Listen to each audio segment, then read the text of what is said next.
We made it to Friday. I got to turn my mic on there. Good morning, everyone.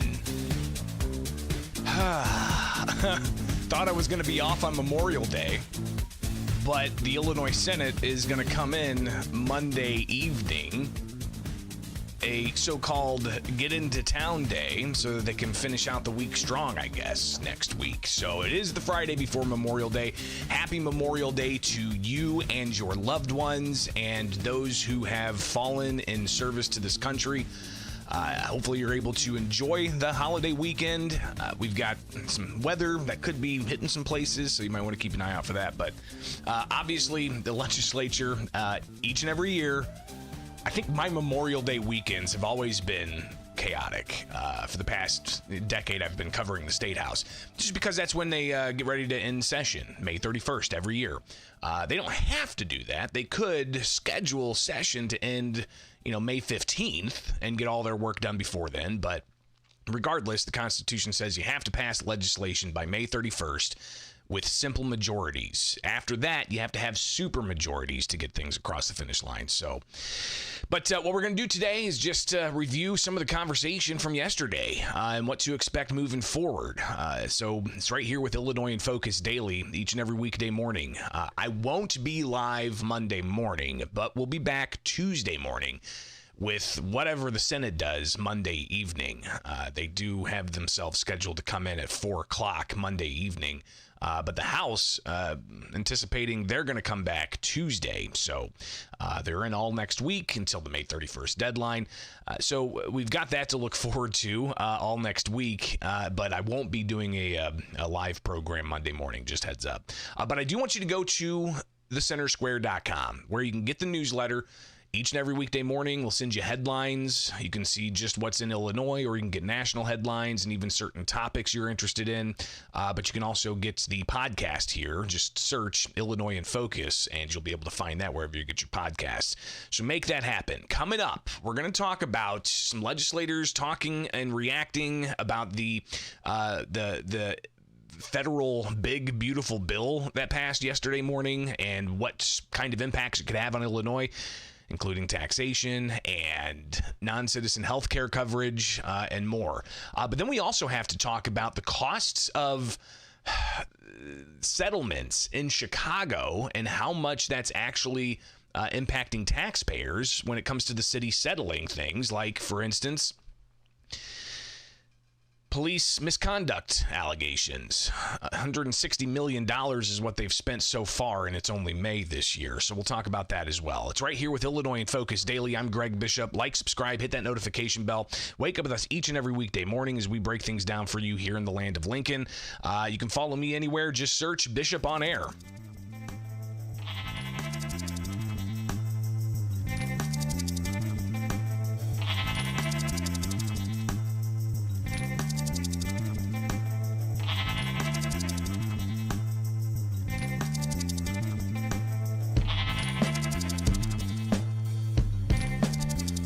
It's citizens first, and that's what our money has to go for. That has to be the priority. That is State Senator Terry Bryant yesterday reacting to some of the conversation around the federal big, beautiful bill that the U.S. House narrowly passed, and now the U.S. Senate can pick it up. But the measure that is President Donald Trump's major initiative, they're looking to get that done before July 4th. It's Illinois in Focus Daily. I'm Greg Bishop.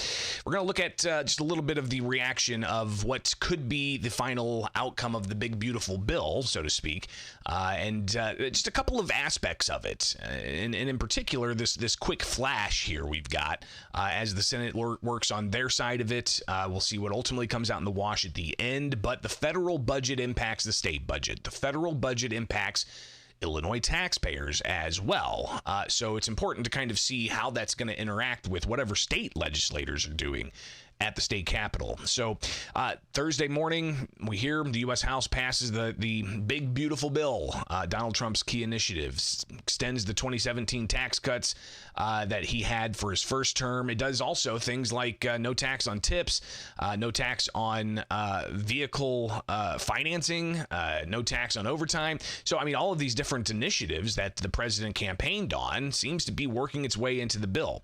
But there's also other things, like, for instance, trying to control federal tax dollars when it comes to using Medicaid for non-citizens. That's something that Illinois does. It's something that California does at a much larger cost, and other states are doing it as well, using your tax dollars to subsidize the health care coverage of non-citizen migrants in the country, be it they here illegally or here as an asylum seeker or whatever the case may be. Those individuals, at least in Illinois, they can take part in certain programs and get health insurance subsidized by the taxpayers.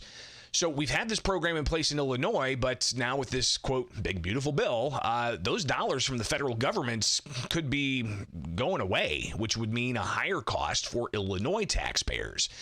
And late last month, we had an organization that was promoting what they call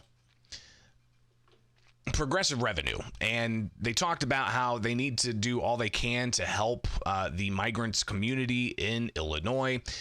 You have one particular advocate, Asians Advance Executive Director Grace Pye, saying that they were anticipating federal cuts to migrant services, and they said we need to increase taxes in the state of Illinois. At a time of, intense xenophobia and attacks on federal funding impacting immigrant communities, we think it's really important for the state to step up and meet the need that is there in terms of providing health care for immigrant adults. So are they going to, before the end of the month, find more revenue for the health care for immigrant adults, which the governor looks to get rid of after seeing the costs? And we had that audit showing that there were cost overruns and internal reporting errors, like people who shouldn't have had Social Security numbers having Social Security numbers, taking part in the program, getting taxpayer subsidies. Since the past 3 years, it's cost $1.6 billion.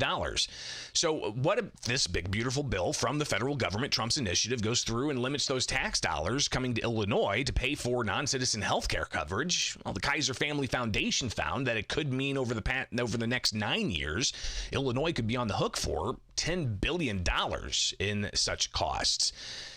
State Senator Terry Bryant got her reaction yesterday at the Capitol to kind of say, what are we looking at with this big, beautiful bill from her understanding and how it's going to impact this particular issue of non-citizen health care subsidies. Yeah, so I think what we're going to see from the federal government is a clawback, if you will, not necessarily grabbing money from Illinois, but clawback of the ability that we have to fund immigrant health care.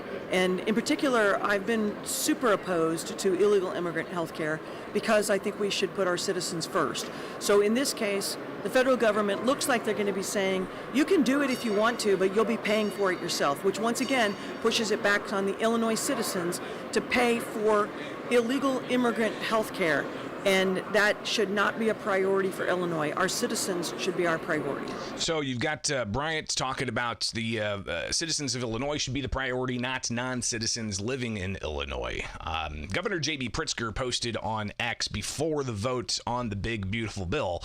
I don't know why we keep calling it that, but that just seems to be what sticks, I guess. Trump has an interesting way about words. But Governor Pritzker posted on X that if this passes, it's going to lead to the loss of healthcare access for hundreds of thousands of Illinoisans. And he says, what's big and beautiful about that? But Bryant saying that this should, boost the governor's initial proposal earlier this year to get rid of the health benefits for immigrant adults program. And that's people from 42 to 64, I believe. The seniors program would still be intact in the governor's proposed budget. And that would be any non-citizen over the age of 65 could apply for access to this health care subsidy from the Illinois taxpayer and the federal government as well. But That might be, a ticking clock. So Bryant says that the governor should end the programs. Well, he says that he wants to, but he's not so far actually implemented that. Even the position of dialing it back didn't really effectively start until July 1. So I guess we're going to have to wait on that dialing back to see if it actually does happen. But I think a lot of, when you look at someone's budget proposals, it says a lot about what their priorities are. And Governor Pritzker's budget priorities still seem to be heavily weighted towards those who are non-citizens. They need to be on the citizens of Illinois, especially if the federal government makes cuts to Medicaid. If those Medicaid cuts are made from the federal standpoint, we may have to pour more money from Illinois into those programs to meet the needs of our own citizens. So Bryant saying that the governor should end the program as he said he would in his budget, proposed budget in February of this year. But you've got a lot of people pushing back. The Illinois Coalition for Immigrant and Refugee Rights, ICIRR, they were supposed to hold a news conference yesterday. It was on our calendar to cover it. And they didn't go to the press room during their scheduled time, so didn't get a chance to hear from them. But as I was talking with Terry Bryant, I was fully anticipating ICIRR holding a news conference, and I asked what she would tell them if she had a chance to sit down and chat. I would say to them, citizens first. I've often said, I'm an evangelical. I believe very strongly in meeting the needs of people. If they need clothing, if they need a place to stay, but they have to go back out of the country and come back in through the front door. Happy to keep them safe until we move them out. But whatever they're saying downstairs, I don't know. But I know this. It's citizens first. And that's what our money has to go for. That has to be the priority. So again, Terry Bryant saying that citizens first must be the priority in the tax dollars that are used. So that's just one aspect of the, quote, big, beautiful bill that could get onto the president's desk before July 4th, dealing with taxpayer dollars for non-citizen migrant subsidies. The other issue that really surfaced for me in my head and its impact on Illinois, and there's going to be tons of other things about this bill. It's 1,000+ pages, I think. People obviously are going to be picking all kinds of stuff out of it. The shoring up spending on food aid, for instance, the shoring up spending on Medicaid, for instance. But another issue that's going to impact Illinois would be the state and local tax deductions. So in Illinois, it's a high tax state. I think that all different kinds of organizations recognize this, from the Tax Foundation to Wallet Hub to everything in between. Illinois is among the highest tax state. We've got the second highest property taxes. We've got among the highest combined tax impact. You've got high corporate income, or high corporate income taxes as well. One of the things is Illinois is a high-tax state. New York's a high-tax state. California's a high-tax state. SALT, the state and local tax deduction, is for the federal tax filers. If they have a certain threshold they meet, they can file to have their SALT deducted from their federal income taxes. I believe right now it's at $10,000, and this particular bill would increase that deduction threshold to $40,000, which would be a good thing for people in high-tax states like Illinois. Now, yesterday, House minority Republicans, they held a news conference with like an end of State House session preview, saying that there needs to be structural reforms. But I asked State Representative Ryan Spain to talk about the SALT deduction issue that could be in this, quote, big, beautiful bill. Well, thanks for that question. I'll talk about SALT first. I mean, I think it's a favor being done to high-tax states like Illinois. I always find it interesting in the national discussions about SALT, and we eliminated almost all of the Republicans serving in Congress for the state of Illinois. We only have 3 left. But New York and New Jersey and California, this group of so-called SALT members of Congress, talk about making sure that deductions can be restored up to now $40,000 for property taxes, state income taxes, and so on. Yeah, I mean, that's a generous benefit to the people of Illinois, who have the second highest property taxes in the country behind New Jersey. I think what I was trying to say, I'm surprised Illinois is not mentioned in that conversation more often alongside those other states, because we have the overall highest tax burden, state and local taxes, of any state. So I think as a policy initiative, perhaps that keeps some people here in Illinois, but we have to understand that for regular working families, it's the preponderance of other policies of the state of Illinois that are chasing them away. And so I don't think Congress is going to save the day for us, and we need to continue to work to shield the taxpayers. On the Medicaid side of things, you know, the big, beautiful bill, we're waiting to see what the effective dates are for different provisions. Even the Medicaid work requirements that were introduced and accelerated still don't kick in until the end of 2026. So the state of Illinois has a lot of time to understand what would be impact from the big, beautiful bill, I'll call it budget reconciliation instead of big, beautiful bill. And we can make adjustments. There's all this discussion about the legislature would be returned sometime this summer to respond to reconciliation and what the budget impact would be. I think that's pretty silly, considering nothing will be effective immediately. We'll have a lot of time to adjust and adopt. And as we've been involved in conversations within the Medicaid space, we know that as drafted, some of the work requirements, work requirements is a term of art that I think probably should be crafted a little differently. Work requirements could mean working 20 hours a week, or volunteering, or being a student. So I think that there's a lot of latitude, and we'll continue to learn more about that. So again, the big, beautiful bill, a lot of unanswered questions because it's not finalized yet. Like Illinois, we'll be watching. Clearly, it is Illinois in Focus Daily. I'm Greg Bishop. Like, subscribe, hit that notification bell. I got to get back to the Capitol today because they're back at it. At least the House is in session. Will they get together a budget? Probably wait for that to see what happens next week after the Memorial Day holiday. But the Senate's not in session. They're coming back Monday evening. Yes, Memorial Day evening. So I'm going to have to head to the Capitol. I thought I had Memorial Day plans, but I guess not. But we do have some action at the Capitol today. We'll have to talk about that early next week, including at some point later on this morning. Looks like we've got a possible news conference with Senate Democrats, so we'll see what they have to say. Again, Illinois in Focus Daily, right here each and every weekday morning. Get the newsletter in your inbox. Go to thecentersquare.com. Find that today, and also get the podcast, Illinois in Focus, every morning, right here with the Center Square.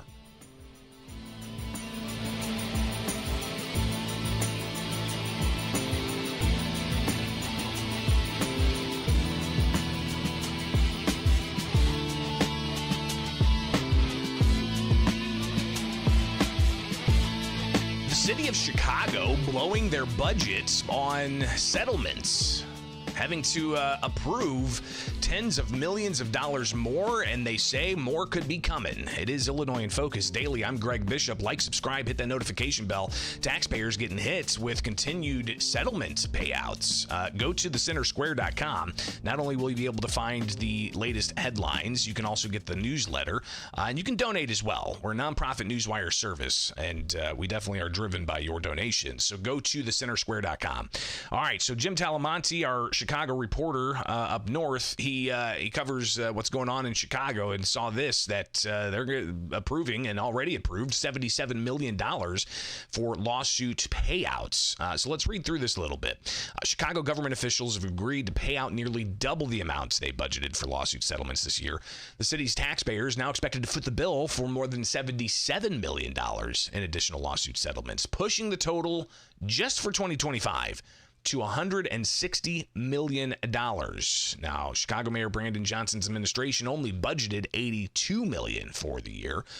And the council earlier this week approved $62 million for payouts of police-related incidents and $15.5 million in a payout for a parking meter company dispute. So you had a variety of people talking about this at the city council. Here's some of it.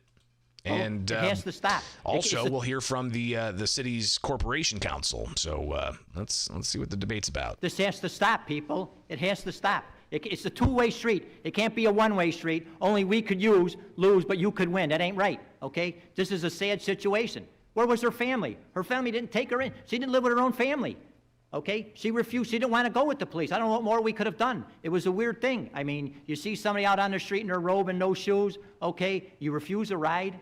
She says she's afraid to go with the police because she don't want to get killed by the police. And we're damned if we do, damned if we didn't. I could guarantee anybody here, we'd be here with an opposite thing. If they forced her in that car, we'd be being sued because they forced her in the car. So I'm not going to blame anybody. I'm not going to blame the call taker. I'm not going to blame the police. I'm not going to blame anybody. It's an unfortunate thing. I just don't think we should be paying $5 million for this. I'm a strong no. Thank you, Mr. President. Thank you. I remember the details of this, but I also know that we have seen time and time again, especially over the last several months, where acts of God are things that we're now settling. We are not God's piggy bank. We cannot keep doing this because we know that there are hundreds of other settlements that are coming down the pike. And by continuing down this path of creating a whole new cottage industry for unscrupulous lawyers to take advantage of, we are putting taxpayers at risk again for a generation.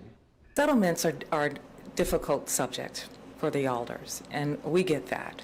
Our obligation is presented to them nonetheless, and for those aldermen that attend the Committee on Finance and actually hear the facts, the vast majority of them support a settlement outcome. The vast majority of what we do, however, is not settlement. So there is a misnomer. Let me correct it. The vast majority of our matters do get tried, but there are categories of cases that are in the interests of the city to settle. I want all the Alder Corps and the general public to get ready because we're going to have more settlements. It's the responsible thing to do. We will have more trials. When it's appropriate, that will be the responsible thing to do. Again, this is just one aspect of Chicago's budget that is obviously getting blown out from what they proposed and approved earlier this year. The city's already facing like a $1 billion budget deficit, if not $1.5 billion budget deficit. So $77 million more for Chicago City Hall to pay out in settlements. Listen, and it deals with what happened earlier this week in Washington, D.C., outside of a Jewish museum. Some Israeli embassy people, a couple, they were getting ready to get engaged, getting gunned down by somebody shouting "Free Palestine," and that's clearly led to some concern as to where Chicago Mayor Brandon Johnson has stood on this. So he was asked about it yesterday in a couple of different formats, and ultimately tried to distance himself from groups that he's been standing alongside at various events.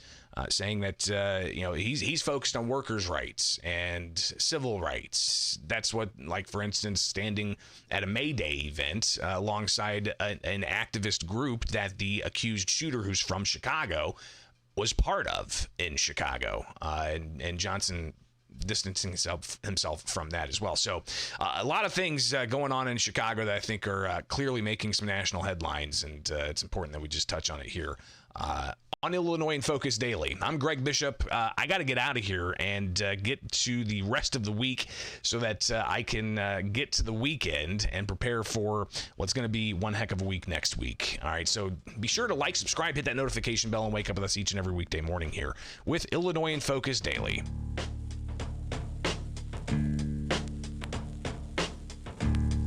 All right, yep, I got to get out of here. We got a 9 o'clock news conference I got to get to. A day to plan, a holiday plan to plan, but unfortunately my holiday Monday is going to be cut short as the Illinois Senate decided to come in at 4 p.m. Monday.